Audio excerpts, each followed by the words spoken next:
This is Andy Purewal for Boxing Social in association with Pursue Fitness. I'm joined by former world champion George Groves. George, how you keeping? I'm good. It's good to hear. Obviously, we're down here today for the announcement press conference of Luke Campbell's world title Herculean effort is way that people are looking at it when he goes in with Vasyl Lomachenko.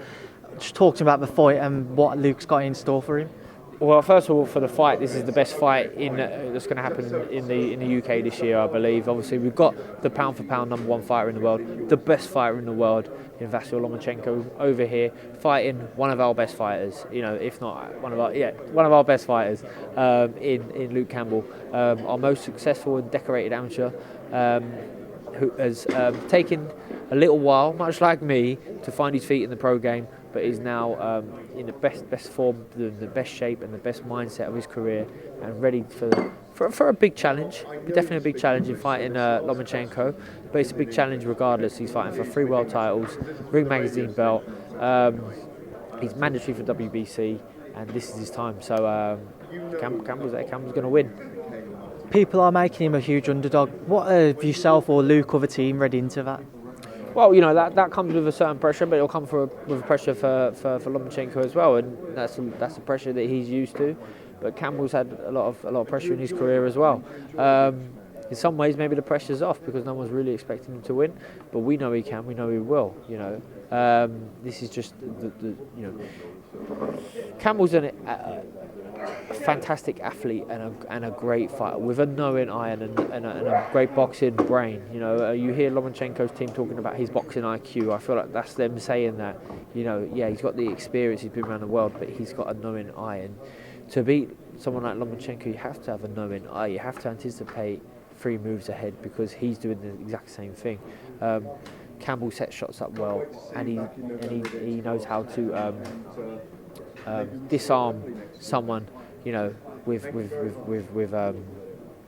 someone like Lomachenko with his artillery.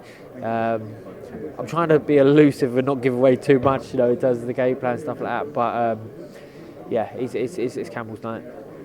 I know you don't want to give too much away from game plan, but Eddie Hearn says that, in his opinion, Luke has to go for the stoppage because to outbox Vasyl Lomachenko would be something that he just couldn't see happening. Do you think that is the case? Hey, he doesn't have to.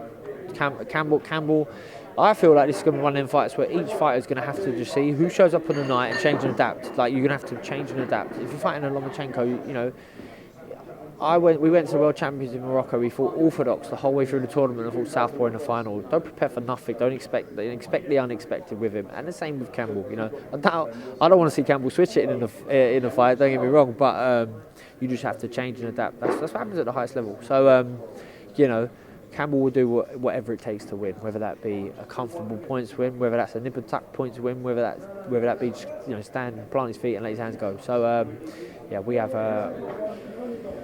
yeah. Prior to the fight being announced, you know, a lot of people seem to assume that it would be Devin Haney or one of the other highly ranked WBC members who would get the fight against Luke for the vacant title. Was you surprised yourself when it was announced that it was going to be Vasyl Lomachenko? Yeah, I mean, you're surprised or not surprised. I think Eddie probably wanted this fight. You know, he probably didn't. He just signed Devin Haney, who's still young. He probably didn't want Campbell to put a dent in him. You know, so they want to rebuild him and take a little while to build that kid. So, you know, I would have liked Campbell to have won the world title and gone in where they're both champions, just because it's got that bit more of a status feel to him. You know, but he still would have been a challenger for a vacant belt anyway. So there's something nice about fighting the champion and beating him. So you know, this is nothing more than you can only get excited about this really now. So yeah, I think Campbell's ready. This opportunity. You know, sometimes you think things are on the horizon and they just don't work out. But he's got it. He's got that opportunity to beat the best fighter in the world. Like, could you ask for anything more in many respects, you know? And he's not going out there for a payday. He's not going out to get beat. He's going out there to prove everyone just how good he is, to win a world title, to fulfill what he believes is his destiny. And I'm excited for him. Pumped for him. Now, this past weekend as well, we had a lot of boxing going on at O2, headlined by Dillian Whyte versus Whyte-Rivas. Was your thoughts on that fight? Yeah, good fight. Rivas, just couldn't live with the jab. I felt in the end with Dillian Whyte. You know, he kept him honest, kept him at bay. Dillian Whyte's always got that wicked left hook and other shots as well. But he was in, you know, he got caught, he got buzzed, he had to get off the floor. So he showed some character on the night. And now he's mandatory for WBC. He might fight for WBC one day, who knows? Like, so have to wait and see. Everyone's queuing up, everyone's jostling for position in terms of getting these world title fights in the heavyweight division. But yeah, great show. It's good to be there. David Price versus Dave Allen and Derek Chisora versus Artur Szpilka, 2 other fights in the heavyweight division on that card. Thoughts on those? Yeah, I saw the Chisora-Szpilka fight. Fantastic, amazing knockout for Chisora. That's what he got. You know, he's got that bludgeoning power. Do you know what I mean? He's still got it at his age. See him fight whenever that was before, where he boxed the kid who was running around the ring a lot, and Chisora just looked like heavy legged. He looked like he couldn't close the show. Maybe he got old after the Whyte fight, but he's wound back the clock with his Szpilka knockout. Price and Allen, I didn't see that fight. I was with Chris Billum-Smith, so I missed that fight. But by all accounts, Price, you know, stuck to his game and, you know, had a clear shutout win. So great for him. I turned pro with David Price way back in 2008, or I think he had his debut in 2009. So it's great to see him now back on form, when I felt like his career was probably over a few fights ago. But yeah, I mean, this now opens the door for a bigger opportunity. The heavyweight division's thriving, so, you know, maybe one more fight and then he'll be in with Dillian Whyte while Dillian Whyte's waiting for his WBC. So it could be a bright future for him.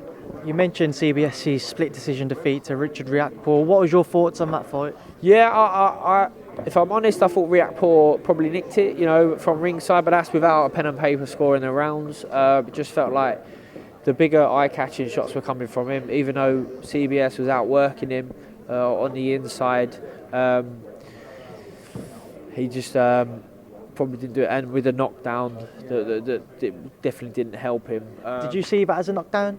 At the time, you know, I was emotionally invested. I've got to be honest. I love CBS. I love Chris. So you sort of your eyes are a bit glazed. I don't know. Everyone said that it was a bit of a punch and a push. So I'll go with no. But I haven't seen it back on the repeat. At the time, I thought, oh, he's been dropped, because I was genuinely looking to make sure he was okay, rather than he's just been pushed over, for fuck's sake. But he swore adamant that it wasn't a knockdown, and we're all you know, we all say that as a fighter, but he's an honest guy as well. So maybe it wasn't a knockdown, and maybe that cost him the draw or cost him the fight. Who knows? But it was just a pick and fight. You know, the way that each judge can have it by, you know, such different ways just shows you whatever he wanted to go for. So, but he'll come back. I'd like to see him have a couple more fights to rebuild, to improve. You know, he would have gained an awful lot of experience. That was a step up in levels for him, you know, in his pro career, and he's come on so much since turning pro.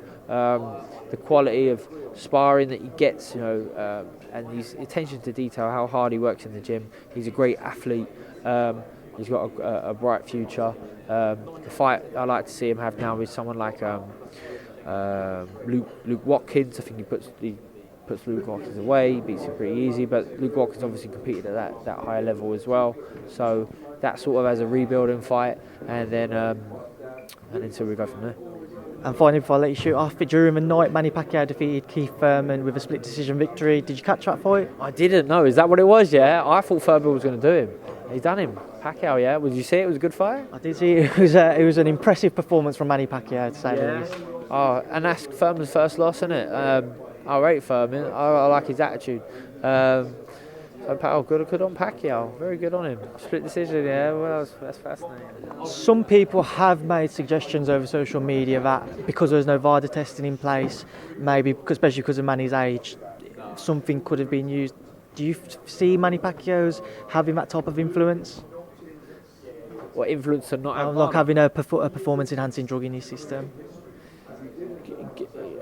Innocent until proven guilty. Innocent until proven guilty. It is rife. I'm shocked that they didn't have VADA testing, or at least someone testing throughout camp, not just on fight night. But if it's mutually agreed, then you know it's mutually agreed. It's a strange one. But you know, who knows? Well, George Groves, I appreciate your time as always. Thanks, Speed to Boxing Social. Cheers, thank you. Thanks, George.